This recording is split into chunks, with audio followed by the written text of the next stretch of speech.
The big gate looked just like the one that had been closing off his laboratory. Pneumatics, bioscanner and all, staying well in the theme of everything designed as a community effort, having no creativity put into it. Too tired to care, James let his hand slump down onto the pink mass, waiting for the 2 clicks to sound out. With its typically loud sound, the door unsealed and opened, allowing him entrance into his new cabin. He was awestruck for a moment. The room was big. He knew it was going to be big, but still, standing in it, it was way weirder than just kind of knowing it. The furniture, which had been filled with his belongings, barely even took up a fourth of the room, leaving lots and lots of empty space. And most of it was even bigger than the stuff he used to have back on Earth. The bed, for example, was at least king-sized, if not bigger. Additionally, the ceiling was very, very high, leaving him feeling very small as he looked up to the bright fluorescent lights above. It made sense, seeing as all the cabins were the same size, and he was not even half as big as some other crew members, but it still felt like a waste. On Earth, he had always lined his furniture up along the walls, leaving a tiny bit of room in the middle. Here, the huge bed stood against the middle of the wall opposite to the gate. Next to it stood what was not really a nightstand, because it was more of a slightly undersized table. To his right, part of the cabin was cut off in order to form a sort of bathroom. He opened it up, entering and ditching his clothes on the way in. He was sweaty from a day of working in the warm air. At first he stilled his thirst. That had been building up for a while without him noticing, at the sink. After he had quenched it, it was time to shower. He had to watch out for his wounds while washing himself off, being careful not to get any water on the fresh stitches. In addition to the cupboard-like sanitary unit at the sink, the bathroom contained a mirror hanging over a small counter, and, gladly, a toilet imported directly from Earth. Additionally, a small cabinet containing things he needed for personal hygiene took up a third of the rightmost wall. Once he felt sufficiently rinsed off and not wanting to subject his injuries to the heat of the drying function of his sanitary unit, he stepped over towards it, pulling out his hairdryer. And he felt mighty silly when he realized that he definitely could not plug the Type-C electrical plug into the ship's outlet.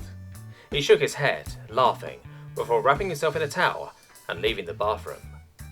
Most of his possessions that he had taken with him were most likely stored in the big closet standing in front of the left wall.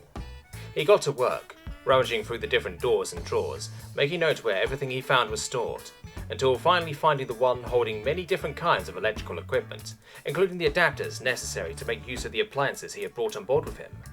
The small white boxes had a uniform type plug on one side and a Type-C outlet on the other. Not bothering to go back into the bathroom, he just plugged the thing into the nearest outlet together with a hairdryer and began to blow the hot air through his hair. Usually he would make sure to keep it in form while doing so, but right now he only cared about getting it to dry as quickly as possible. While he did so, he looked at the last items decorating his room. A large desk with a corresponding office chair he had brought with him from Earth stood on the right wall, not visible from the entrance due to the bathroom blocking the view. On top of it laid what looked like a black box. It was his laptop, which he would use concurrently with the ship's computer during his research.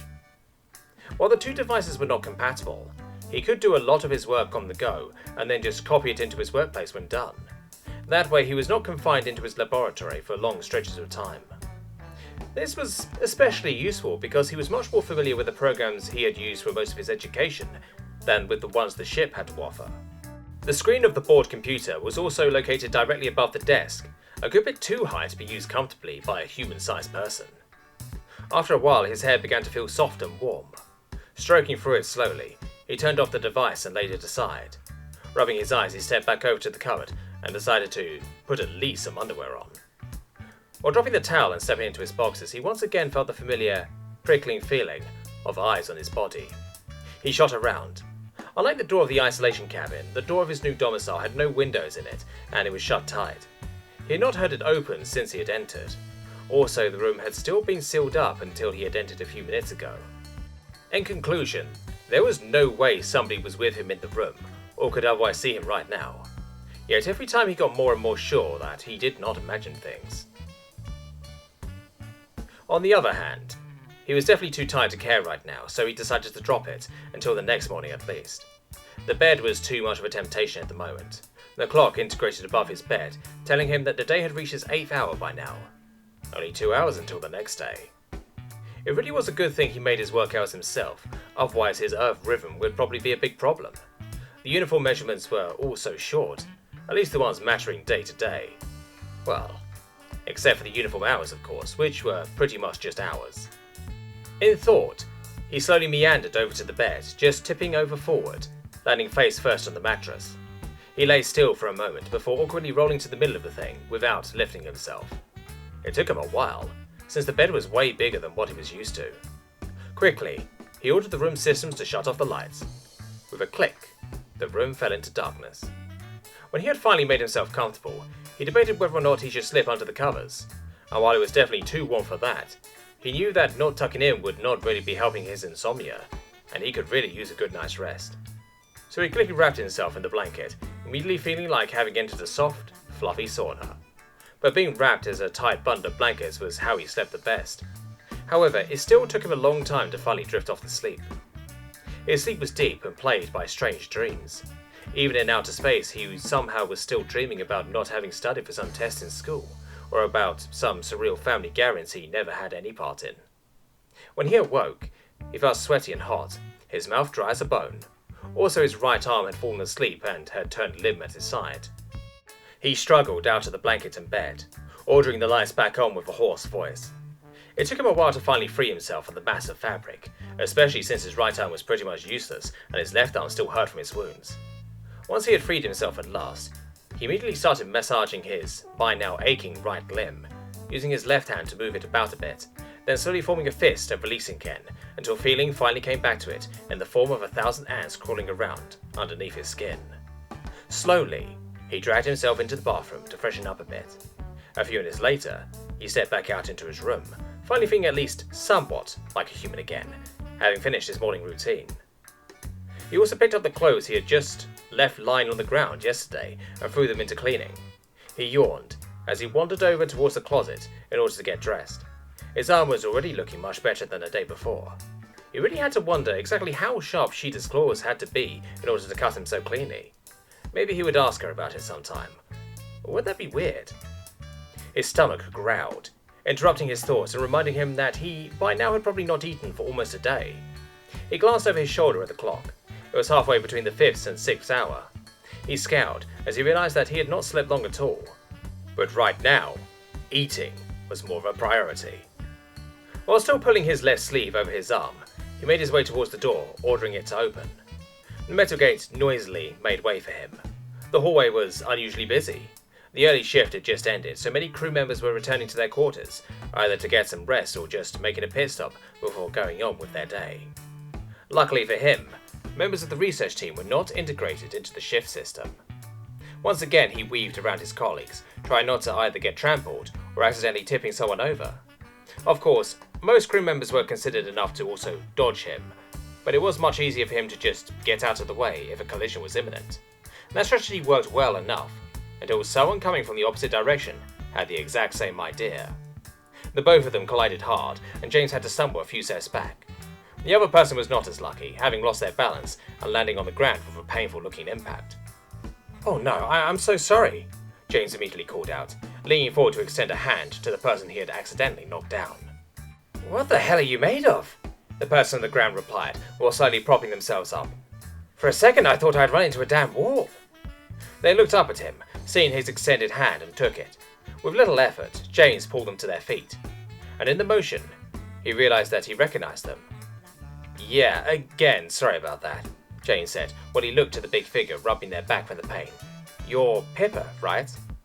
At that, the dark eyes of the woman shot up at him and looked at his face with an inquisitive expression. Long ears rotated in his direction, as if that would help her hear the last sentence better.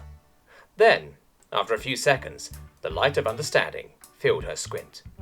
"Oh, it's you. Well, you totally butchered that, but I'll forgive you since you've only seen it signed," the large marsupial replied with a pretended loftiness. Then a bit of her figure faded, as she realized that she had to ask him, and what was your name again?" "James Aldwin, and if you don't want me to butcher it again, you might want to show me how it is done," James remarked. Pippa took a moment to carefully pronounce her name. Turns out the P's were supposed to be pronounced separately, with a tiny pause in between. She herself had some problems with the J sound when trying to get James's name right, but after some tries, both of them were able to confidently address each other. "So, where are you off to, James?" Pippa asked after James had just explained that only one of the two names was necessary while addressing him. "I was going to get something to eat," James replied, putting a hand on his growling stomach. "Wicked, can I come? I was going to get something from my room, but I can do that later, because now that you've mentioned it, I could use some chow myself," Pippa blurted out, excitedly wriggling her ears. James was not thrilled about the idea. Not that he did not want to take her along. He just had already decided only to make a pit stop at the Herbivore Casino today to grab some sides, before actually going to eat in the carnivore one. He had already asked if that would be possible the day before. Or had it been 2 days by now? It didn't matter. Anyway, he had been told by the staff at the casino that it would not bother anyone if he brought plant-based food into the carnivore casino, but that it would probably be best not to bring meat into the herbivore one, since most people in there would be not only unnerved by that, but also repulsed by the sight. Now, how would he approach this? Figuring it would probably be best to just tell the truth, he apologetically explained his omnivorous diet and his resulting breakfast plans to Pippa, who stared at him through his whole explanation, her eyes growing ever wider. But what he had at first assumed to be repulsion or fear turned out to be not that at all, when Pippa responded enthusiastically. "Cool. So you can just eat anything? I want to see." James was a bit taken aback. Not quite the reaction he had expected. "I mean, sure, if you want to. But like I said, I'll be eating in the carnival casino," he retorted, physically falling back from the wave of energy emanating from Pippa. "You also said that it is okay to bring normal food in there, so there is no reason why I can't eat there too," she stated smugly, crossing her arms triumphantly and straightening up to her full height. That was at least technically true, thought James, even if he did not agree with the normal food part. He also somehow highly doubted that anyone would actually care at all in the end. Also, he was getting extremely hungry by now, and it did sound nice to have someone accompany him instead of having to bother someone already there if he wanted to talk, so he just shrugged and motioned for her to come along. Pippa really was a bundle of energy, happily babbling away about all kinds of things and peppering him with questions about what he could or could not eat. As a Deathworld omnivore, most organic things were fair game, although she was quite surprised to find out that most hard plant matter was one of the big exceptions. In the casino, he had to wait for a moment, having already picked out a few sides, while Pippa was filling an entire large tray with different copious amounts of greens and roots. Once she was done, he led her out of the door and over to the next big room, reading "Carnivores" on the door. "You know, I've always wanted to go in there," Pippa confessed, "but I never really got the chance until today." "Why not ask one of your colleagues if you could accompany them?" James inquired, while motioning for the door to open with one hand. For the first time, Pippa looked slightly uncomfortable, shifting her weight from one leg onto the other while answering. "I mean, I could have done that, but I don't really get along too well with most of the carnivore folks. Most of them creep the hell out." James was doubtful of that claim, and looked at her unbelieving. "You don't seem to have a problem with me, and I am technically a carnivore," he stated incredulously, lifting one eyebrow at her while stepping through the gate. The carnivore casino was smaller than the herbivore one. The weird, bumpy, one-size-fits-all tables were the same, but there were much fewer, and most people were sitting on top of them instead of in front of them. The counters, however, were built quite differently. While the basic metal rag in front of the metal counter model was the same, they were equipped with many pots and deep dishes, lamps and sheets. Some had glass containers filled with ice on them. Also, almost all the food was cooked or processed, and no raw items were in sight. The variety was also much smaller than that of the other room, and to James's delight, it was much, much less crowded. "Well, you are the first carnivore ever who just casually approached me. I mean, sure, you also did that staring thing that you types always do, but other than that, you were nice enough. You just stood there in your little window striking up a conversation, all excited about getting out soon. I figured, hey, that guy can't be too bad, you know?" Pippa rambled while they crossed the room towards the desks. James wanted to let her sit down first before he went to get his food, so that she would at least be comfortable while waiting. Scanning the room, He realised that none of the tables were empty, so they would probably have to join someone in their meal. He started to ponder which table would be best suited for Pippa to wait at. He didn't have long to think for, however, because a loud whistle suddenly pierced through the room, causing him to turn towards its source. It was the medic who had patched his arm together earlier, sitting on top of a table near the rightmost wall. Her piercing blue eyes were aimed squarely at him, as she waved with one of her 4 white, feathered arms. Next to her sat another member of her people, wearing a yellow identifier, also looking at him. Their feathers were a very dark brown, almost black, striking a stark contrast to her snow-white form, but their eyes were just as blue. James thought they would probably be good enough, especially since Pippa would probably know at least one of them, seeing as she was also part of the medical team. So he motioned for his companion to follow him, as he began to move towards the table. "Hello, James," greeted the medic, as he came into range for a comfortable conversation. "How is your arm?" "Much better, thanks for your concern," James replied, smiling and waved his arm around a bit to exemplify his statement. She let out a small chirping sound that James could not quite interpret before pointing at him with one arm and turning towards her company, stating, "This is the guy I told you about before." "The one Shada used as a scratching post?" the addressed inquired, while eyeing up James amusedly. James sighed laughingly, while Pippa looked over to him curiously. Apparently medical privacy was not something that existed among the medical staff on board. "That would be the one," he confirmed, lifting his hand as if to verify his presence. "The name is James, and that behind me is Pippa." The eyes of the raptors wandered past him, looking at his companion instead, taking in her appearance, and especially inspecting the tray she was carrying. James had by now reached the table, and rested his own small tray on top of it. "Ah, it's you, so your name is Pippa, huh?" the medic ascertained, seeming happy to have recognized her. So, they did not quite know each other. So much for that assumption. James did however have to admit that he was impressed at her ability to pronounce Pippa's name without lips. The medic then introduced herself and her company by pointing at first herself and then them while saying their names, which James had no hope of ever pronouncing correctly, since they consisted of a small series of chirps and whistles, which must have sounded much more at home in their native language than in the uniform one. After presumably watching all the colour drain from James's face, especially since he felt pretty bad not knowing her name until now, she sniggered and proposed, "But you Mammalanians may call me Thither, and my mate usually goes with Cliff." Cliff nodded at that while making eye contact with James, who probably looked more gracious than he should. Thither just kept sniggering to herself, apparently quite used to people with a lower range of vocalizations than her. "Well, it is nice to meet you, Cliff," James said, nodding back at him. "Yeah, it's a pleasure," Pippa chimed in with him. "The pleasure is mine," Cliff answered, before turning and taking a bite from his food, which, to James, looked almost like a turkey leg. It smelled good as well, causing his stomach to grumble once more. Turning to Pippa, he put forward, "You have a seat while I go get something to eat, alright?" Pippa nodded at him, seeming much more unsure of her plan to eat around here after having seen Cliff tear some meat from the bone of his meal. James gave her an encouraging smile while walking past her and going over to the counters. Quickly, he picked out his food. There are a lot of different ways different people process meat, but luckily, just pan-frying it over some heat was something pretty much everyone had come up with. So he just grabbed himself some big slabs of some light meat, roasted nice and brown. Since options considering beverages were extremely limited, he took some water to wash it down with him. Then he quickly returned to the table. The two predators were curiously eyeing Pippa, while she meekly took small bites of her food when James arrived, slapping his new tray down next to his first one and hoisting himself up onto the tabletop, apparently giving Pippa quite a fright in the process. "Good grief!" she yelled out, while he searched for a more comfortable position on the hard surface. "What did you do that for?" Sorry, James laughed and picked up one of the bows he had brought with him from the other casino. If he was honest, he wasn't really sorry.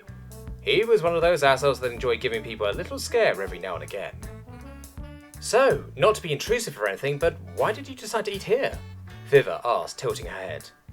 So James and Pippa took a moment to explain why they were eating together today, all the while James was scarfing down his food. "Fascinating!" Cliff exclaimed, gesturing with the bare bone leftover of his food. "I've never heard of her before as actually wanting to watch someone consume meat before." Pippa, who had become considerably more comfortable over time, perked up and explained, Well, it's not really about the meat part. To be honest, that's still kind of iffy for me, but you gotta admit, someone just casually chowing down on anything they want does sound pretty cool, doesn't it? Flivver and Cliff seemed to be amused by her enthusiasm and looked over to James for a moment. To him, it did not really look that different when people ate meat instead of plants, so he just shrugged while taking big bites of both plants and meat. Well, I can at least understand being curious about his biology. Flivver endorsed her claim. Deathworlders are always quite fascinating. You never know what quirks such an environment has bred. Well, you can say that again. Cliff supported her claim. Speaking of quirky Deathworlders, did you and Shada get things settled with each other? The last part was addressed towards James, who was currently in the middle of chewing a mouthful of meat and thus took some time to answer. Right, you guys said something about her scratching up James earlier, didn't you? What's up with that? Pippa chimed in before he could say anything. James swallowed hard, hurting his throat in the process, and had to take a few swigs of water before answering. Yeah, we cleared it up. No bad blood here. Why didn't you just ask her? Aren't you two working together? Flivver inquired, looking over at her mate confusedly. Thank you, I want to live. Imagine asking her about that if the two of them had not yet talked things out. Not too keen about being the next one you have to stitch up, he described, sniggering to himself. Then, with a sly look over to Flivver, he sheepishly added, Well, now that I think of it, which earned him a disapproving noise and a giggle from his mate, who jokingly swiped at him, which he easily dodged. Well, actually I really didn't have the chance yet, he explained more serious. She is mostly working double shifts lately and lastly only has to show up every couple of days. She hasn't come in since I heard about the whole thing. But James was still hung up about what he had said earlier. Shada really seemed to not have a good reputation on board, even among the Predators. He really wondered why that was. Even though a lot of people seemed to be quite afraid of her, it didn't seem like incidents like the one between the two of them happened regularly. What was it that made the people dislike that girl so much? It couldn't just be about the whole Deathworlder Predator thing, since nobody really seemed to care all that much when he told them about his background. Or perhaps he was just really lucky with the people that he met. Or maybe the circumstances. After all, other than with Shada, nobody had been specifically told to be careful of him. Well, now you've gone and jinxed it. Flivver, who had been glancing around, keeping a good view of the room at the time, suddenly reprimanded. Everyone else turned to see what she was talking about. And indeed, as if on cue, Shada had just entered the casino. She stood a short bit from the entrance for a moment, seemingly glancing around the filled tables and pondering something. Then, after a while, she seemed like she was about to turn right around again. But, similar to what Flivver had done with him before, James brought two of his fingers to his lips and let out a loud, sharp whistle. The woman seemed to become quiet for a moment, as his company looked at him, mouths agape. Shada's ears twitched a bit in his direction, before she turned to look at him, seemingly unsure if the sound was meant for her. James grinned wide, ignoring the confused and concerned glances of the people surrounding him, and beckoned to Shada with one finger. Shada incredulously eyed the group sitting at the table with him for a while, before shrugging and baring her teeth back at him, which he knew was her way of trying, and failing, to grin as well, but which also seemed to absolutely freak out everyone at the table. Shada quickly gestured towards the counters with her thumb, to which James nodded, before she turned her back away from him and walked off. With wide eyes and pinpoint pupils, Cliff leaned towards James, and agitatedly whisper-shouted, What was that about now? I thought you two talked things out.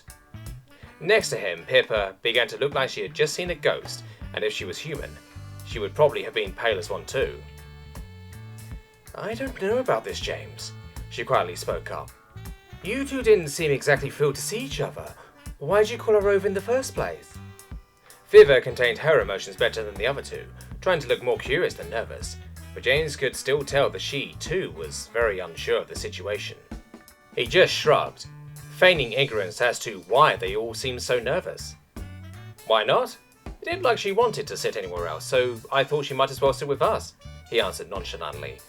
And if she didn't like to see me, would she really be coming over? That apparently got everyone thinking. Looking over at each other, they seemed to quietly assess their situation. Interestingly, the looming new threat apparently made Pippa instantly warm up towards her carnivorous company, who she had still been eyeing nervously before. None of them seemed too keen on being around should it actually come to blows between the two Deathworlders, a scenario that they seemed all but sure of at this point. But they apparently also did not want to leave. either for the sake of not appearing rude, or maybe because they didn't want to leave James to face the supposed consequences of his actions alone. Or maybe their curiosity had overcome their fear at that point, and they wanted to see how this would end. So they sat with him, exchanging worried glances among each other, even as Shida was walking over towards them, looking them up and down while walking. With one big bound, she effortlessly jumped onto the table, landing right between Fiver and James, her tray not even as much shaking in the process. "Show off," James mumbled amusedly as Shida began to sink down next to him. "Shut up, you," she retorted, nudging him with the back of her hand. Hi, Shida." Cliff was the first to speak up. "How are you doing today?" Shida looked up at him, eyeing him up and down confusedly, as if not quite sure how to react to what he had just said. "I'm fine. Thanks, I guess. She replied slowly and stopping at the end. "Oh, call me Cliff. We've met each other on the bridge a while ago," he explained a bit too quickly. "Yeah, I know that," Shida said defensively. James could see if he didn't do something about it, things would get real awkward real fast. "Well, it seems you don't have to be introduced, like, ever," James said, addressing Shida directly and sniggering. "But these two lovely people also gracing us with their presence are Flivver and Pippa," he pointed at each of them while introducing them. Pippa gently waved, her ears perking up curiously as he introduced her. Flivver once again angled her head inquisitively and gave a small nod. "Petty Officer Shida," the addressed introduced herself, despite everyone already knowing who she was. Everyone was looking first at her, and then at James for a while, which wasn't really helping the awkwardness of the situation. James once again pointed over to Flivver and explained gleefully. "Flivver there was actually the medic who stitched me up after our first run-in with each other." Shida looked the woman up and down, seemingly pondering something. "Sorry about that. I don't usually let people clean up after myself," she apologized, lowering her head a bit while also keeping eye contact. "Don't mention it. It is my job after all," Flivver waved off her statement. "Although I do have to admit it was quite the spectacle to just sew a wound like that shut after it was a torn bag." She proudly ruffled her feathers a bit. "I told you, on Earth that is completely normal," James interjected. "It was still quite an experience," Flivver retorted quaintly. "You have to remember, saying it is normal on a Deathworld is kind of an oxymoron in itself." James shrugged dismissively and sighed before taking a big bite of a large fruit that smelled like fake redberry aroma, which he had brought for dessert. Shida sniffed the air and leaned over to him, looking curiously at the juicy fruit in his hand. "What's that you got there?" she asked nosily. James moved the thing a bit away in order to keep her nose out of his food, while also looking at the sweet treat in his hand, and it was very, very sweet. Truthfully, he answered, "I have absolutely no idea. It's just some fruit." "Ooh, can I try?" Shida asked, leaning even further towards it, thoroughly invading his personal space and causing him to extend his arm even further away. "What? Why?" he blurted out, smiling, while she was almost climbing over him to reach his hand.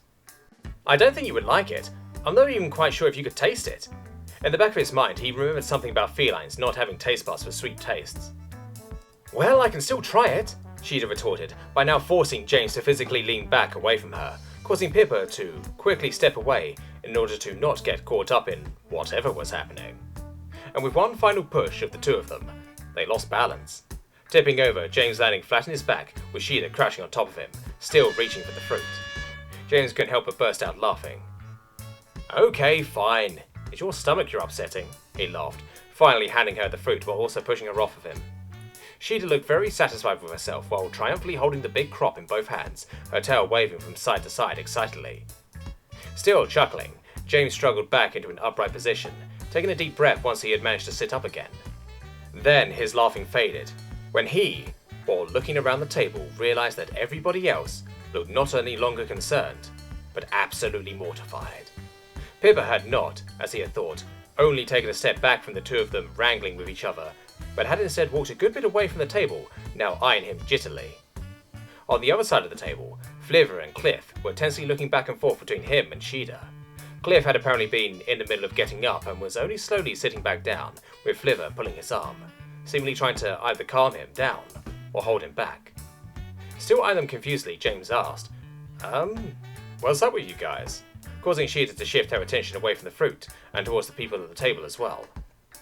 Cliff and Thither exchanged a quick glance before Thither softly answered, "We were about to ask you the same thing." "Yeah, what was that just now? There's plenty of food, you don't have to fight over it," Cliff continued upset. "What? Did it look like we were fighting to you?" James asked, as if the mere thought was absurd. The looks he got as answers, however, showed him how sorely mistaken he was. Everyone seemed very sure that it did, indeed, look like they were fighting, although he couldn't quite believe it. "We weren't fighting, just roughhousing a bit," James explained, trying to defuse the situation by adding a bit of humour to his voice. "Don't tell me that little scuffle actually scared you." Cliff and Pippa did not seem at all convinced, but Flither quickly interjected in an almost appalled tone. "Wait, scuffling, roughhousing? You mean like fledglings do when they are playing at fighting and hunting?" I guess," James replied, having to think about that for a moment. He looked over at Shida for affirmation, but she just looked down with an aggravated expression. "I promise, it was just a bit of harmless fun," James assured everyone once more, hoping to finally ease the tension, and it seemed to work. Pippa, who had slowly been coming closer again ever since James and Shida had stopped their little scuffle, carefully chimed in. "So, you two are not going to fight anymore?" James hopped off the table, taking Pippa by the arm and quickly guiding her back to her tray, while gently reassuring her. "No, of course not. Right, Shida?" Shida scoffed at that, stating, "Yeah, no kidding. I'm sure if we actually fought, everyone would know, and these cows probably wouldn't be around to stare anymore." Then she took a bite out of the fruit she had just been holding up until now, immediately grimacing at the taste. "You were right. I don't like it," she stated solemnly, throwing it back over to him, before also jumping off the table and suddenly walking towards the gate. "Hey, wait!" James yelled after her, quickly tossing the fruit in his tray before taking off after her, giving the people at his table a quick, apologetic look. The people parted, making way as James followed an irate Shida through the halls, insistently talking to her all the way, while she insisted on pretending he wasn't even there. "I know you can hear me," he firmly said, putting his hand on her shoulder in order to turn her towards him. Shida rotated, slapping his hand away mid-movement and letting out a loud, sharp hiss when she was facing him. Her face crumbled into a snarl, and her ears folded back, causing most of the crew members within earshot to make a hasty retreat. But James just lifted his other hand, pointing his finger directly at her face and sternly telling her, "Don't you hiss at me. I am trying to talk to you here."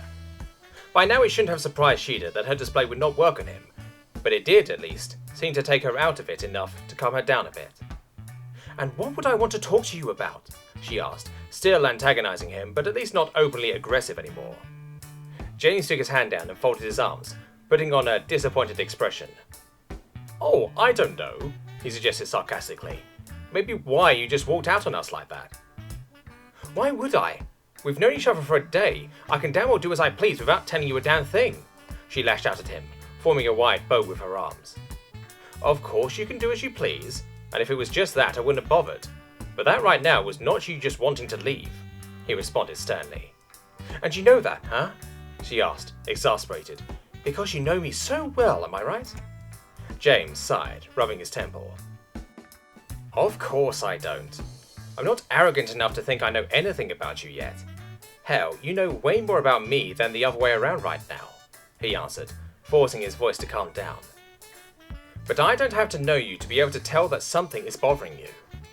"And why do you care?" Shida asked him with a soft quiver in her voice. The air seemed to escape her body as she ever so slightly sank into herself. James once more extended his arm, placing it on her shoulder, which she allowed him to do this time. "You were right, I don't know you," he said gently. "But I want to get to know you, and honestly, I can't stand seeing people suffer in silence." She snorted softly. "What? Do you want to make me part of your pack?" she asked, sarcastically. James smiled back at her. "If you want to," he replied. Then he looked around and calmly suggested, "You want to finish this talk in private? We appear to be in the way." Shida now looked around, too, and probably blushed slightly when she realized that by now a crowd had formed around them, staring at the drama in front of them from a safe distance. Right in front was a group of cadets whispering to each other, which Shida apparently saw as a great opportunity to let out some steam. "What's with you?" You've got nothing to do? Think this is the common room? She shrilly barked at them, while slowly walking towards them, causing them to hastily get out of there, before she could further tear into them. James laughed and shook his head at her while she walked back over towards him, scaring the cadets, seemingly having lifted her spirits a bit. Well, you're one to talk, he reprimanded, while the two of them started after them. I know, but they can't call me out on it, she sniggered, while keeping pace with him, folding her hands behind her head. They slowly walked through the corridors, ever so often quipping or bickering at each other. A quick joke here, a snarky comment there. James realised that, unconsciously, he had been leading them towards his laboratory. It was as good as any place to talk things out, he figured, but he couldn't imagine why it had been this default destination. He also began to think about what exactly he wanted to ask Shida, as the door of his laboratory came into view. He, however, wouldn't figure it out.